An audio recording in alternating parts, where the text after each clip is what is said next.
La Banque mondiale a publié son rapport 2024 sur l'évaluation des politiques et institutions en Afrique.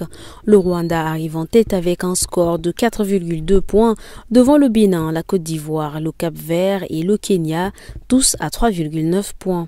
Le Tchad, lui, se retrouve à la 33e place avec seulement 2,8 points, signe de grave insuffisance en gouvernance et en gestion économique.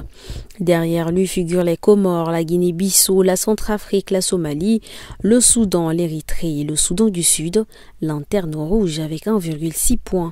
L'écart se creuse entre pays performants et pays en difficulté, révélant de profondes fractures institutionnelles en Afrique subsaharienne. À Baké, dans le Logone oriental, le conflit survenu le 21 septembre a finalement fait 8 morts contre 4 annoncés initialement. Parmi les victimes, 4 hommes, une femme et 3 enfants âgés de 1 à 7 ans. Les derniers corps ont été retrouvés dans les ferriques, déclenchant la colère des familles qui ont d'abord refusé les inhumations. L'intervention du délégué du gouvernement et de la procureure d'Odoba a permis de calmer la situation et les enterrements ont eu lieu tard dans la soirée. 4 personnes ont été interpellées et une enquête est en cours.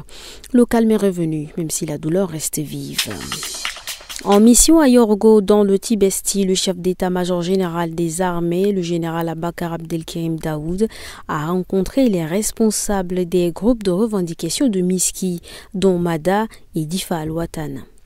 Le SEMGA a insisté sur la stabilité, condition nécessaire pour favoriser le développement socio-économique, l'éducation et la santé. Les représentants locaux ont présenté leurs doléances tout en réaffirmant leur respect des accords signés et de l'autorité de l'État. Le général a promis de transmettre leurs préoccupations aux plus hautes autorités, réaffirmant l'engagement de l'armée en faveur du dialogue et de la concertation. À la tribune de l'Assemblée générale des Nations unies à New York, le président français Emmanuel Macron a annoncé la reconnaissance officielle de l'État de Palestine par la France. Il a présenté ce geste comme une étape essentielle pour relancer le processus de paix au Proche-Orient. Cette décision marque un tournant diplomatique majeur alors que la communauté internationale reste divisée sur les moyens de parvenir à une paix durable entre Israéliens et Palestiniens.